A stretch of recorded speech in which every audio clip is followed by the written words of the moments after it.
Your brothers or broettes may have told you that taking rest days is highly important and that working out every day is detrimental. However, some brothers or broettes fervently support the necessity of daily exercise. So how often should you exercise per week? Rest days are undoubtedly significant. After all, development and strength adaptations take place when you sleep and recover, not in the gym.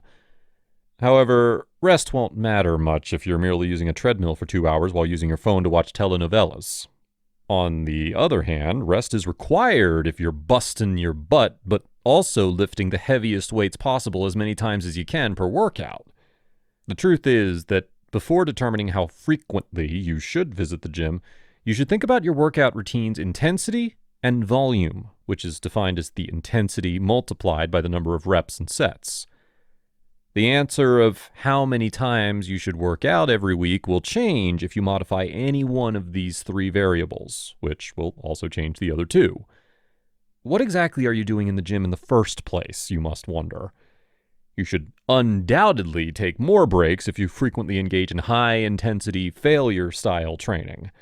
Strength goals often involve lifting extremely large weights, which cause exhaustion and increases the need for recuperation. Volume is the primary determinant determining growth when it comes to growing muscle.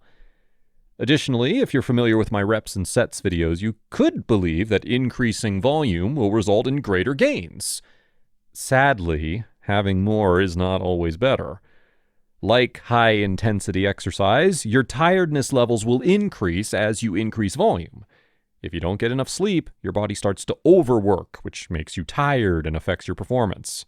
If you don't take breaks, you'll eventually start to overtrain, at which point you'll be grateful just to have the energy to eat breakfast. A threshold of volume may also exist, according to certain research, which means that after a certain point, increasing the amount won't help you at all. And let's not forget about pain, which can significantly reduce your performance. Despite this, studies have shown that muscle protein synthesis will finish within 48 hours. Therefore, you should normally allow 48 hours between workouts. But it doesn't mean you have to completely miss the gym while you're taking a break. A bro split is one of the more well-liked strategies for enhancing recovery and training. You work out a particular subset of muscle groups one day, and another subset the following day. One set of muscles will be rested while the other sets are worked out. In general, bro splits include separating your push exercises, like bench and shoulder presses, from your pull ones, like pull-ups and back rows. And somewhere in there, you try to throw in some legs. This will usually lead to training 4 to 5 days a week, allowing you to work each muscle group at least twice, which is often the recommended number according to research.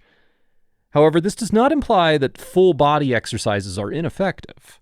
Just be aware of how you're feeling and get some rest. Bro splits are not immune to exhaustion, however, so you should add more rest days or adjust your training volume or intensity as necessary. Here's a breakdown if you're only interested in the research. Most of the research tends to agree that training at a moderate intensity, between 60 and 75% of your 1-rep max, for around 4 sets of 8 to 12 repetitions of each muscle group twice a week, with some exceptions 3 times a week, will be optimum for muscular growth. Most people will benefit from training for muscle strength at a somewhat high intensity of 80 to 90% of 1-rep maximum with 4 to 8 sets per muscle group twice a week. And on a split, that comes to about 4 times every week. Deloading days, also known as low-intensity adjustment days, are recommended practice for fatigue recovery.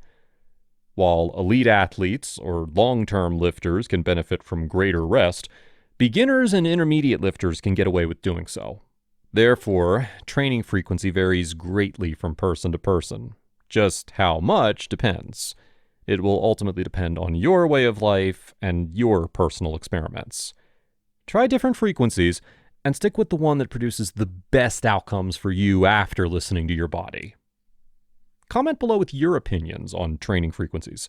Please like, share, and subdibble the video if you liked it. Thank you for watching, as always.